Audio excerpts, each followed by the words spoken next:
Bong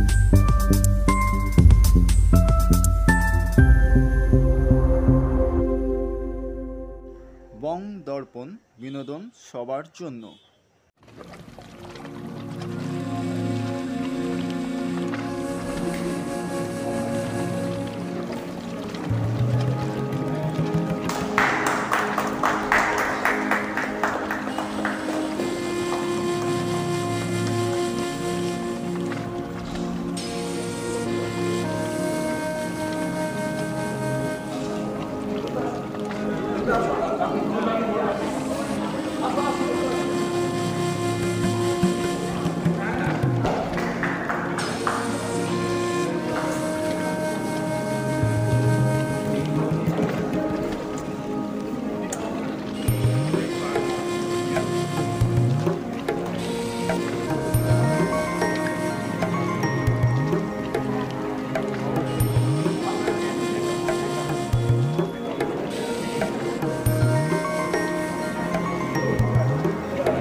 Your food.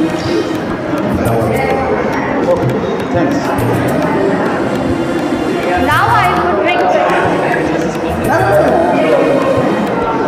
Now I would request one of our team member, Nilanjana Borua, to present the token of appreciation to Shopon sir.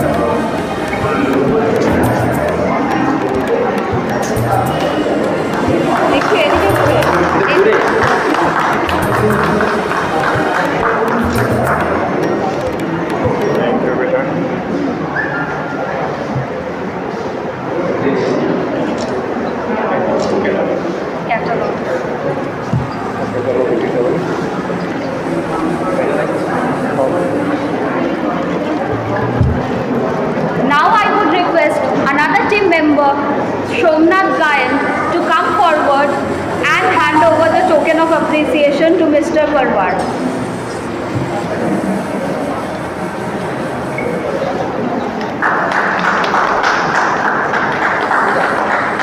Part of your time. Now, after going through all our artwork, I would request all of you to say a few words for us. নমস্কার, আমার সঙ্গে যারা রয়েছেন তাদের প্রতি আমার ভালোবাসা এবং শ্রদ্ধা জানিয়ে, এবং আমার সামনে আমার ছাত্র ছাত্রী বলি বা পুত্র বা আমার পুত্রী যাই বলি না, ছেলে মেয়ে যাই বলি না কেন, কিন্তু সবাইকে আমার খুব ভালোবাসা দিয়ে আমি দু একটি কথা বলব। বেশি কথা বলবো না, কারণ আমাদের দেরি হয়ে গেছে, আমারই আসতে দেরি হয়ে গেছে। সবচেয়ে প্রথম হচ্ছে তোমাদের গ্রুপের নাম আমার কাছে খুব ভালো লেগেছে, বোল্ড। এই বোল্ড স্ট্রোক ছাড়া ছবির জগৎ থাকবে না, সুতরাং আমাদের বোল্ড হতেই হবে। সুতরাং নামটা জানি না কে দিয়েছে, যে দিয়েছে বা এটা আমরা দারুণ লেগেছে আমার নামটা। এই নামের সঙ্গে পাল্লা দিয়ে কিন্তু তোমাদের এগিয়ে যেতে হবে। নামটা যা দিয়েছো, এই নামটা আজকে প্রথম এক্সিবিশন তোমাদের, এইটাকে তোমরা সামনে রেখে তোমাদের পরবর্তীকালে কিন্তু আমি আশা করব এই রকম বোল্ড তোমরা এগিয়ে। আজকে যা দেখে গেলাম সত্যিই ভালো, সবাই ভালো কাজ করেছো, কারণ সবাই আমার ছাত্র ছাত্রী, তাদের কাজ পুরনো অনেক কাজ দেখেছি, কিন্তু অনেক দিন ধরে অনেকের কাজ দেখিনি। আজকে আবার সুযোগ করে দিয়েছো তোমরা, এই সুযোগটা কিন্তু বারবার যাতে আমরা পাই, এটা আমার কাছে একটা, তোমাদের কাছে একটা আবদার করছি আমি, হ্যাঁ, তোমাদের স্যার হিসাবে। সত্যি কথা বলতে ভালো এক্সিবিশন খুব কম হচ্ছে আজকাল, খুব ভালো এক্সিবিশন দেখতে লোকে আসে, তবে দর্শক খুব কমই আসে, কিন্তু যারা আসে তারা ছবি দেখে যে আনন্দটা নিয়ে যাবে, যেমন তোমাদের এক্সিবিশনের নাম যেটা দিয়েছো, সেই নামটার সঙ্গে কিন্তু আবার বলতে হয় যে একটা প্রতিধ্বনি, আমি বাংলায় বলছি আর ইংলিশ নামটা বললাম, বাংলায় বলে দিলাম, প্রতিধ্বনি। এই ছবির মাধ্যমে প্রতিধ্বনিটা তোমরা কে কীভাবে জগৎটাকে দেখছো, তোমরা কীভাবে নেচারকে দেখছো, এই প্রতিধ্বনিটা যাতে প্রতি মুহূর্তে আমরা তোমাদের ছবির মধ্যে পাই, ছবি দেখে যাতে এই প্রতিধ্বনিটা নিয়ে যাতে বাড়ি ফিরতে পারে, এই প্রতিধ্বনিটা যাতে তার মনে রাখে। ছবি আমি যে কোনো ক্রিয়েশন করি না কেন, যে কোনো ক্রিয়েশন, হ্যাঁ, আমি একটা নতুন সৃষ্টি করছি, এই সৃষ্টিটার মেন উদ্দেশ্যই হচ্ছে আমি সমাজকে কিছু দেব, সমাজকে এমন কিছু দেব যেই জিনিসটা সমাজের উপকারে লাগবে এবং সমাজে যারা দেখবে, দেখে যাবে, তারা এই বার্তাটা আবার আরও 10 জনকে দেখবে যে এই ছবিটা দেখে এসেছিলাম বা ওর স্ট্রাকচারটা দেখে এসেছিলাম, আমি এইরকম একটা ব্যাপার পেয়েছি। আমরা তো ইমার্জিন, আমি তো ভাবতে পারিনি ওই এইভাবে ভাবছি। এই যে প্রতিধ্বনিটা, এই যে ধরো শরতে যদি আমি ঝংকার মারি, তাহলে যে মানে ঝংকারটা চারদিকে, সেরকম আমার ছবিও আমার থাকে। ছবি কিন্তু কখনো মনে করবে না জাস্ট এক্সিবিশন হলে বা কারো বাড়িতে সাজাবার জন্য, ছবি কিন্তু মানুষের মনকে জয় করার জন্য এবং নতুন জগতে ঢোকানো, মানে নতুন জগৎকে চেনানো, যেটা আমরা জানি না। কারণ শিল্পীরা কিন্তু একটা জিনিস মনে রাখবে, যে কোনো ক্রিয়েটার, হ্যাঁ, সাধারণ মানুষের চেয়ে কিন্তু অন্তত 100 বছরের। এইটা যাতে তোমরা তোমাদের নামের সঙ্গে যাতে এটা মেলে, আমি চাইবো পরবর্তীকালে তোমরা আরও ভালো শো করো। আমি সবসময় তোমাদের সঙ্গে রয়েছি, যখন প্রয়োজন হবে যাবে আমার কাছে, আমার স্টুডিও সবসময় ওপেন, আমার বাড়ি ওপেন, সুতরাং তোমরা গিয়ে ওখানে থাকো, কাজ করো, কোনো ব্যাপার নেই, হ্যাঁ, আসো, আমার খুব ভালো লাগবে। এই কথা বলে আর কিছু বললাম না, কারণ সময়ের অভাব। স্যার আপনি একটু ইম্পর্টেন্ট জানা আমার, আচ্ছা, শুভঙ্কর দা, যেটা কথা হলো আমার নিজের কলেজে, মানে ওরা তো মাত্র বেরিয়েছে মনে হয়, এদের কাজ থেকে আমার খুব একটা যে খারাপ লেগেছে তা নয়, কিন্তু একটা কাজের মধ্যে আইডেন্টিফিকেশন থাকে, মানে এই কাজটা দেখার পরে মনে হবে যে পরের কাজটা বোধহয় ওরই হবে, এইটা কিন্তু আমি সবার ক্ষেত্রে পাই, এটাকে তো মাথায় রাখবে। আর যেটা যেমন বললো বই, ওটা যেন হয়, এবং তোমরা তো মাত্র শুরু করেছো, স্বাভাবিক কারণে আমরা আশা করব যে আগামীতে যেন আমরা আরেকটু ভালো কিছু দেখতে পাই একদম। এবং আমাদের প্রথম এক্সিবিশনে বেশ ভালোই লেগেছে।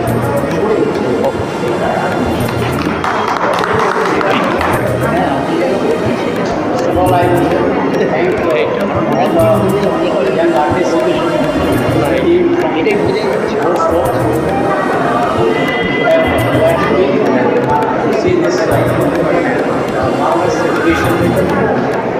So many people, young, brilliant artists, they have made paintings.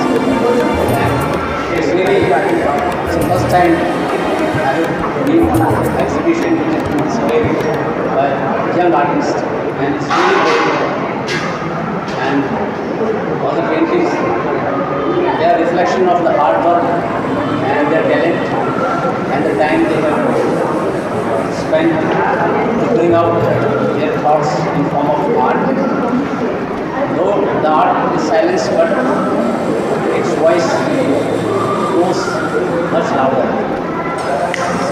my message that continue painting and keep spreading message of love, peace, happiness, and there are so many social issues which are just depicted by art. So the art should have some message. I can see all artists there try to convey some or other message to the society through the medium of their art, and that is very encouraging to see. And I'm very grateful to all the artists who invited me, and I wish them all the best for their future endeavors. May their talents grow manifold.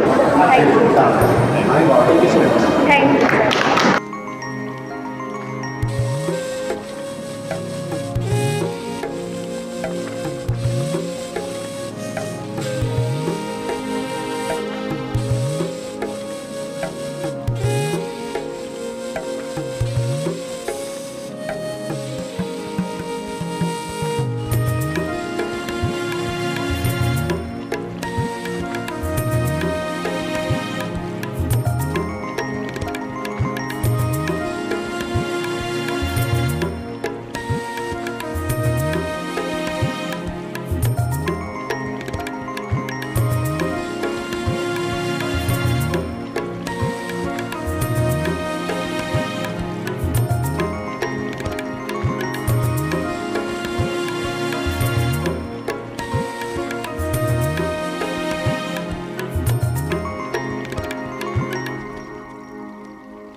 স্ট্রোকের এক্সিবিশনে এসে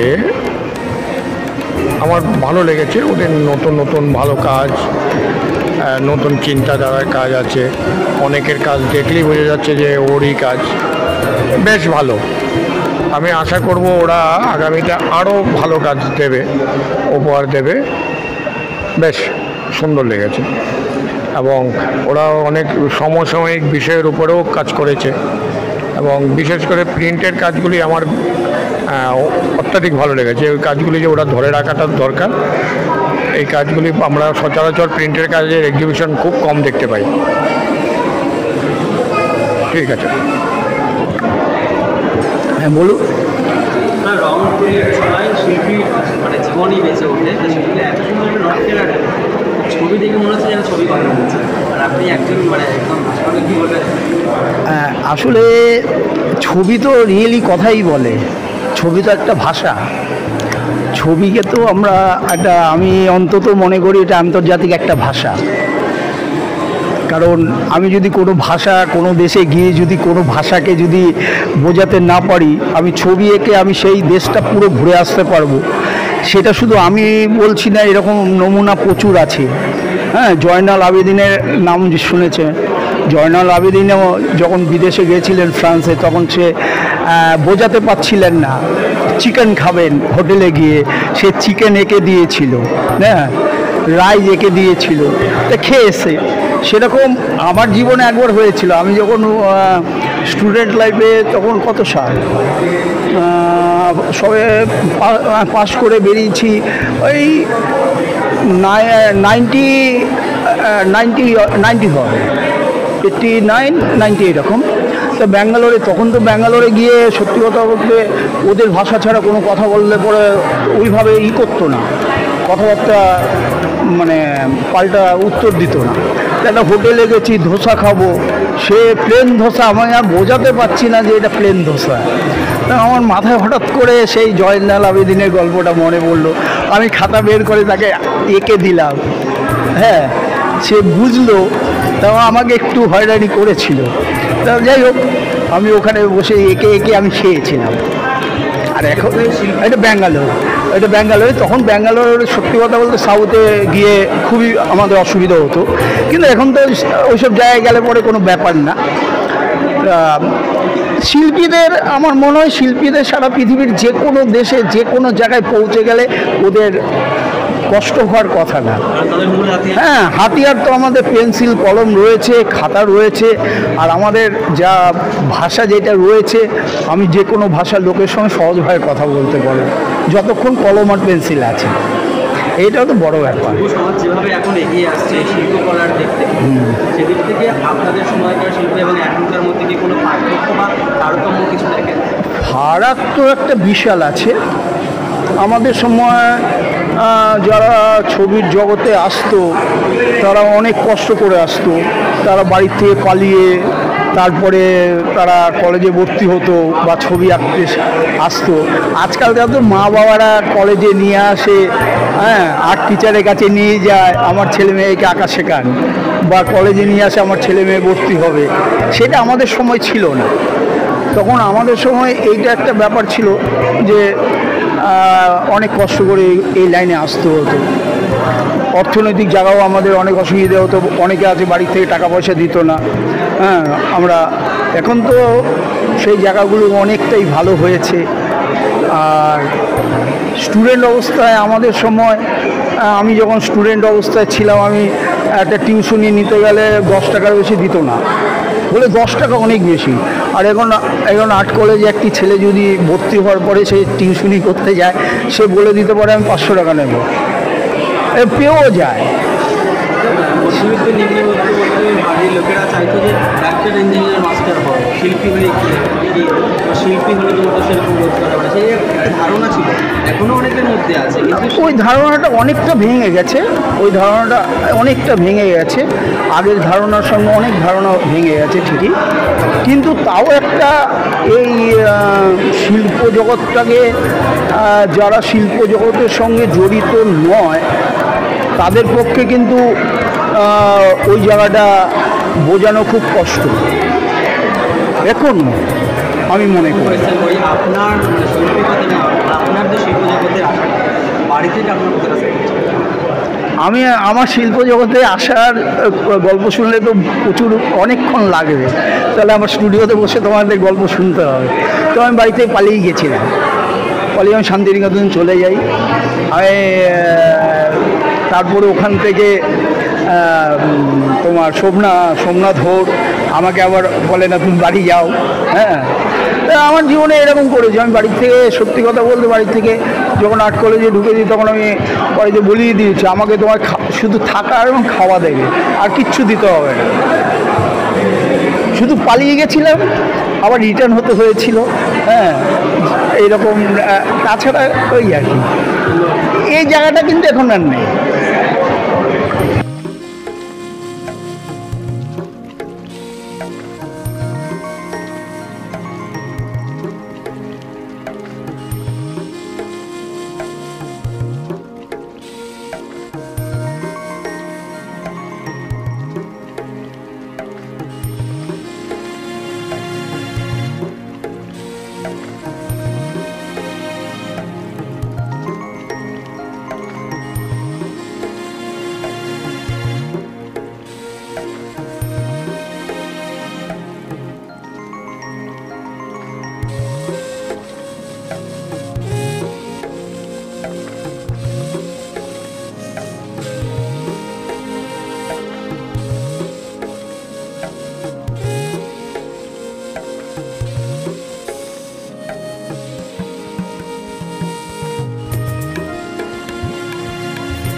आज का ये जो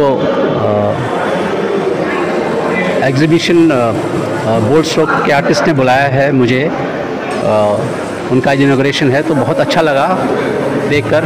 सभी young talents, young artist बहुत मेहनत किए हैं, इतनी बहुत सुंदर सुंदर पेंटिंग्स बनाई हैं उन्होंने। And I wish them all best wishes for their future endeavours. Thank you very much.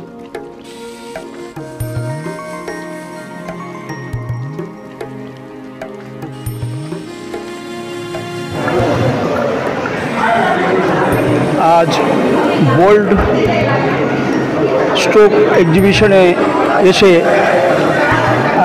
অনেক নতুন কিছু ছবি দেখলাম, ভালো লাগলো। এবং খুব কিছু কিছু ছবি আছে তারা পরীক্ষা নিরীক্ষা করছে। পরীক্ষা নিরীক্ষার মধ্যে কয়েকজনের ছবি তো খুবই ভালো লাগলো। তার মধ্যে আমার নামটা কি বলে, তার নামগুলো তো সবই করতে পারছি না, তা কিছু ছবি সত্যিই ভালো লাগলো। মানে যেই অবস্থা চারদিকে দেখছি তার থেকে এই এক্সিবিশনে এসে এইটা আমি বলতে পারি যে স্কাল্পচারগুলো তো সত্যিই ভালো, স্কাল্পচারগুলো সত্যিই ভালো। আর যারা কাজ করেছে নানান মিডিয়ামে তারা নতুন নতুন কিছু দেওয়ার চেষ্টা করেছে। আমি ভাবছি পরবর্তীকালে তাদের কাছ থেকে আমরা অনেক আরও ভালো জিনিস পাবো, এই আশা নিয়ে এই এক্সিবিশন থেকে যেতে হচ্ছে। তবে ওরা সবাই মোটামুটি আমার ছাত্রছাত্রী, সবাই ছাত্রছাত্রী, ওরা সব পুরনো মানে 15-16 সালের ব্যাচ। তা অনেক দিন অনেকে হয়তো ফিল্ডে শিল্পকর্ম ওইভাবে করেনি, কমার্শিয়াল ফিল্ডে কাজ করেছে, তারা এখন আবার ক্রিয়েটিভ জগতে এসে একটু হয়তো কারো কারো ক্ষেত্রে একটু হয়তো অসুবিধা হচ্ছে, পাঁচমিশালো ছবি এসে গেছে অনেকের ক্ষেত্রে, সেইগুলো আমার মনে ভেঙে যাবে পরবর্তীকালে। আর বেশিরভাগ ছবি ভালো, স্কাল্পচারগুলো খুবই ভালো। কয়েকজনের ছবি সত্যিকারেরই ভালো, যেমন রাজীবের কাজ দেখলাম ভালো, তারপরে এদিকে কৌশিকের কিছু কাজ ভালো দেখলাম, তারপরে সৌরভের স্কাল্পচার, নীরুর স্কাল্পচার, তারপরে এদিকে রাজুর পেন্টিংগুলো ভালো ছিল। এরকম অনেকের কাজই ভালো, সবার কাজই মোটামুটি ভালো। নিরঞ্জনের কাজও ভালো দেখলাম। এখন ব্যাপার হচ্ছে অনেকের কাজের মধ্যে ভালো কাজ পাওয়ার আশা কিন্তু রয়ে গেছে। অনেকের কাজের মধ্যে অনেকের কালার খুব ভালো, তারা হয়তো ল্যান্ডস্কেপ করেছে, এই করেছে, কিন্তু পরবর্তীকালে হয়তো দেখা যাবে তার কাজ আমরা অনেক ভালো পাবো। এই আশা নিয়ে এই এক্সিবিশন থেকে যাচ্ছি। এইটা আমি বলতে পারি ওরা প্রথম এক্সিবিশন, একটু অসুবিধে নানা রকম থাকতে পারে, তবে ঠিক আছে, তবে ভালো। আমরা সবাই মিলে একটা আর্ট এক্সিবিশন করেছি আজকে তার ইনগ্রেশন হচ্ছে, এটা 5 জুলাই চলবে। এটা আমরা প্রেজেন্ট করেছি যে গ্রুপে, তার নাম হচ্ছে বলছো, আর আমাদের আজকের এক্সিবিশনের নাম হচ্ছে রেজোনেন্স। এই নামটা আমরা কিন্তু সবাই মিলে খুব ভেবেচিন্তে ঠিক করেছি। এই রেজোনেন্স ওয়ার্ডটা আমরা লোকজনকে এটা জানাতে চেয়েছি কি আমরা কীভাবে একটা আঁকার সাথে কানেক্ট হই, সেই আঁকাটা কীভাবে একটা ভিউয়ারের সাথে কানেক্ট হয়, আর আমরা যেটা ভাবছি সেটা কীভাবে ভিউয়ার অব্দি পৌঁছায়। তো এই জিনিসটা পুরোটা মাথায় রেখেই আমরা আজকের দিনে এই এক্সিবিশনের নাম রেজোনেন্স দিয়েছি। এখানে আপনি দেখতে পারবেন নানান রকমের আর্ট আমরা এক্সিবিট করেছি। এক একজন আর্টিস্ট এক এক রকমভাবে তারা যেটা ফিল করে, তারা যেভাবে দুনিয়াটাকে দেখে, এই জিনিসটা রিপ্রেজেন্ট করার চেষ্টা করেছে। এখানে আপনি স্কাল্পচার দেখতে পাবেন, নানান রকমের ইচিং, তারপরে পেন দিয়ে নর্মাল আর্ট, কালার্স ইউজ করে আর্ট, নিউজ পেপারের ওপর আর্ট, মিক্স মিডিয়া, সব রকম পাবেন। এইটার থেকে কি বোঝা যাচ্ছে কি একই জিনিস আপনিও দুনিয়া দেখছেন, ও দেখছে, আমিও দেখছি, কিন্তু আমরা সবাই কতটা আলাদা পার্সপেক্টিভে সেটাকে আমরা ডিকোড করতে পারছি যেটা আমরা দেখছি। আর একটা আর্টিস্টের মাথার মধ্যে অনেক কিছু চলতে থাকে, যেটা সে একটাই প্রসেসে বারবার সেটা হচ্ছে তার আঁকার প্রসেস। তো এই নামটা যেটা আমাদের গ্রুপের নাম ছিল, সেইটাকে এনহ্যান্স করছে এই জিনিসটা, যে আমাদের যে স্ট্রোক একটা আর্টিস্টের স্ট্রোকই হচ্ছে তার মেন পাওয়ার। তো সেটা যদি পাওয়ারফুল না হয় তাহলে আমরা কখনোই এগাতে পারবো না। এখান থেকে আমাদের বোল্ড স্ট্রোক নামটাকে নিয়ে আমরা বলছি।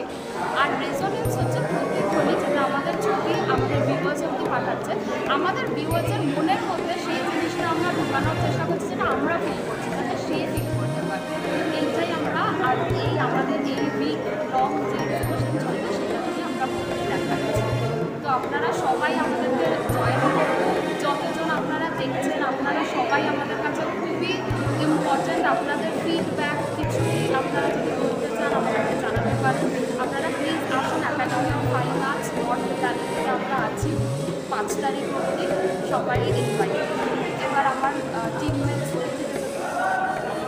আচ্ছা, বর্তমান প্রেক্ষিতে দাঁড়িয়ে তোমাদের এই এক্সিবিশন তোমরা সমাজকে কি বার্তা দিতে চাইছো আর কি?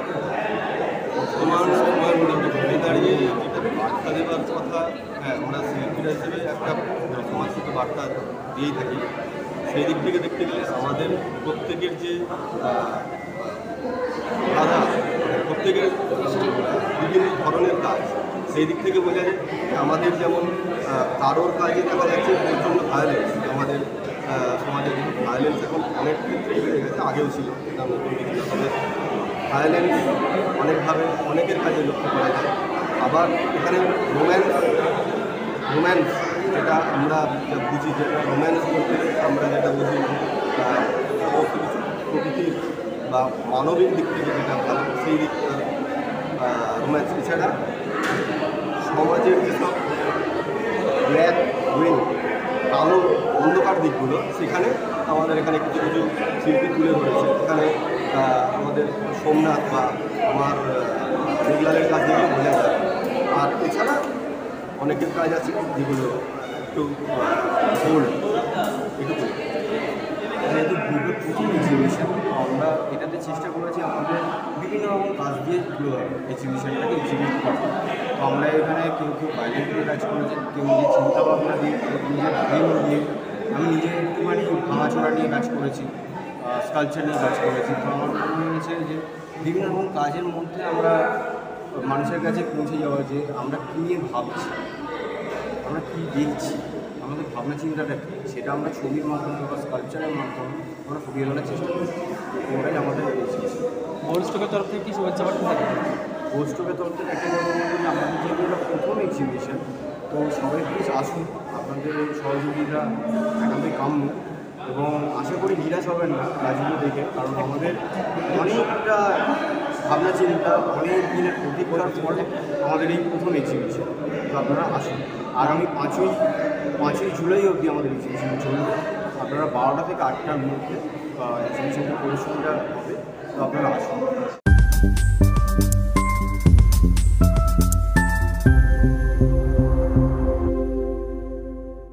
বং দর্পণ, বিনোদন সবার জন্য।